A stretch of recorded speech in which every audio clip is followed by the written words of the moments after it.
Entre el caos que ha provocado el extraño virus mundial, la crisis de ingobernabilidad que se vive en cada municipio de Colombia y la inminente caída de Uribe, se han ido pasando los meses y con ellos algunos detalles determinantes para el futuro nacional. Hoy lo recordaremos con el ánimo de que la ciudadanía empiece a administrar su nación.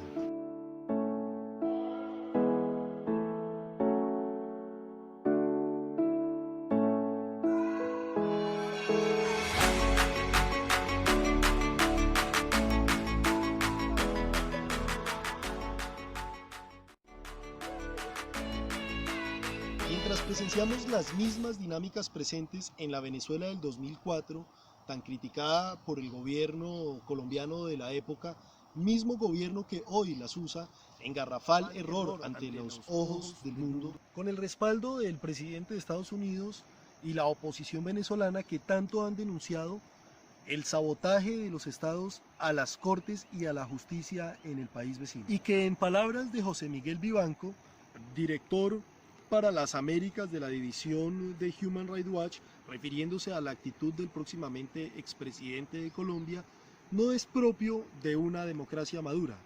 Se radicó en el Congreso de la República el presupuesto nacional para el año 2021. Serán 313.9 billones de pesos que desde semanas antes de radicarse el proyecto ya daban de qué hablar ante la falta de elementos de control político y ciudadano en el documento. Este dinero es el resultado de los impuestos, los negocios y las empresas de la nación, es decir, es plática de todos. 74.9 billones se destinarán al pago de la deuda externa y 239 billones serán para gasto directo y se repartirán entre las carteras de la nación. Sin embargo, el proyecto de ley no aclara cómo se gastará el dinero, sino que utiliza generalidades como funcionamiento, protección social o gestión de recursos públicos. Pero además, crea un hueco fiscal, un roto en el bolsillo de los colombianos de 38 millones de pesos. Para coser el roto, el ministro de Hacienda ha propuesto vender empresas de la nación. No aclara cuáles, si será Ecopetrol, ISA o CENIT. También dice en el documento de Carrasquilla que para tapar el resto del hueco utilizará otros elementos de capital. Tampoco dice cuáles. Ahí se puede perder el dinero de los colombianos y que los colombianos necesitan para reponerse del COVID con Duque. Y es que durante la pandemia se han anunciado 117 billones de pesos para atender la situación, pero de acuerdo con el Fondo de Mitigación del Riesgo, solamente se han dispuesto 25.5, quedando en vilo la suerte del resto del dinero.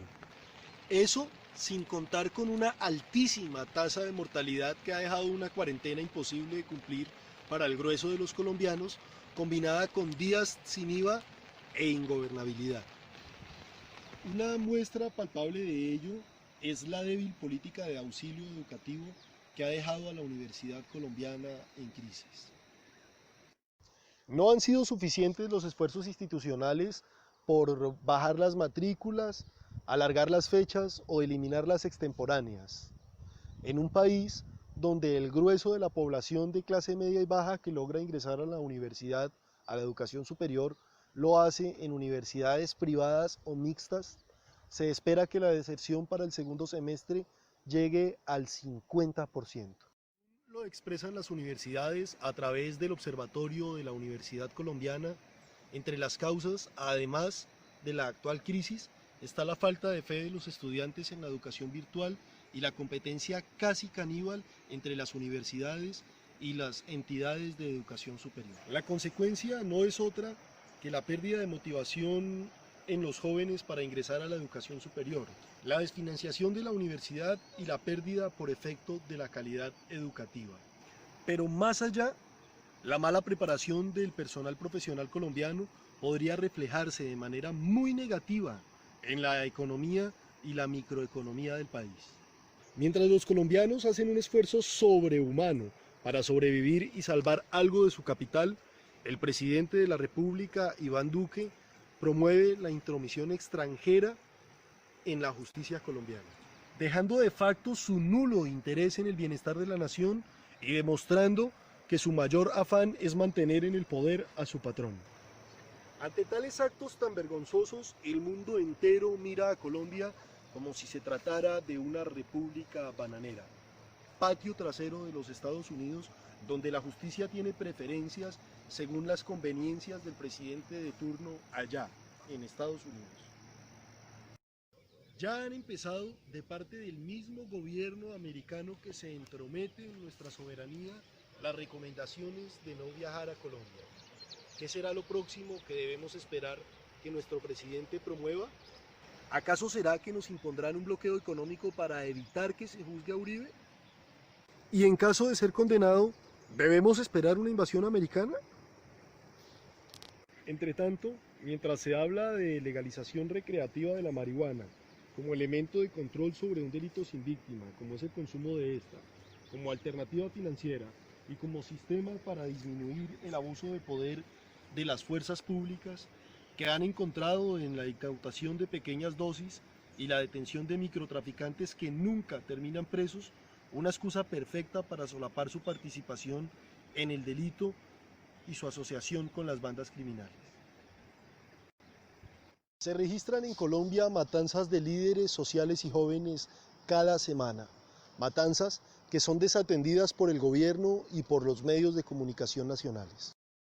Medios que han sido determinantes en la permisividad de la corrupción y del ascenso de asesinos a los más altos mandos de las fuerzas militares y de policía.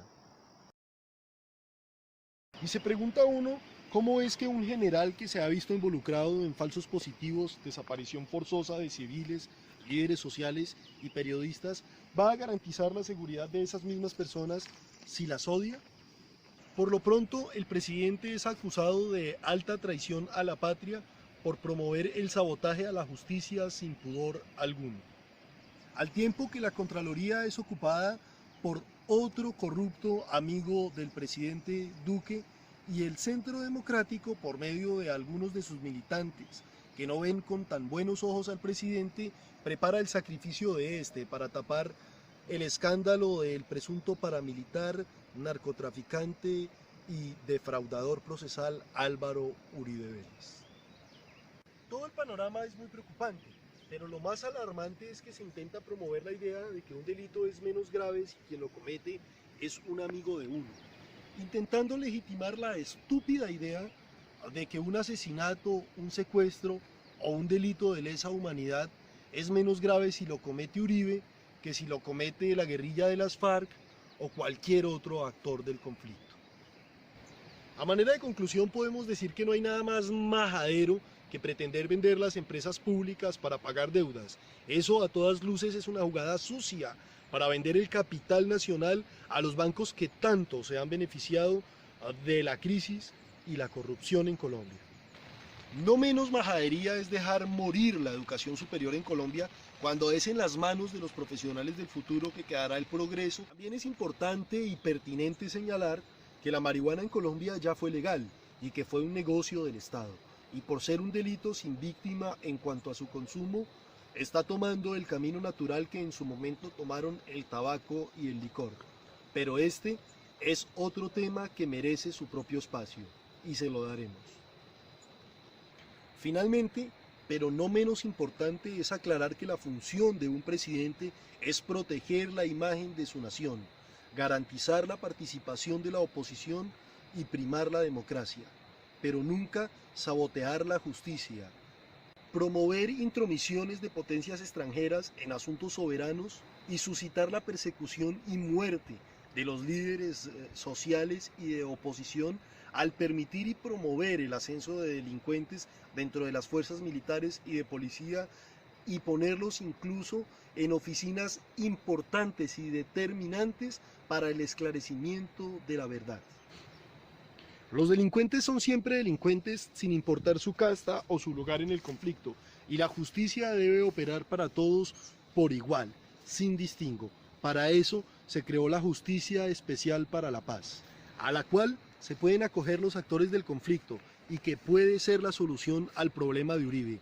Pero más allá, es la única herramienta para encontrar la tan anhelada verdad que nos permita dominar nuestra historia y conocerla para no repetir las mismas escenas escritas con sangre de pueblo. Decirle que lamentamos mucho la partida de Popeye. Veo que se está amarrando la lengua, le da piedra, ¿sí o no? ¿Qué siente, general? No.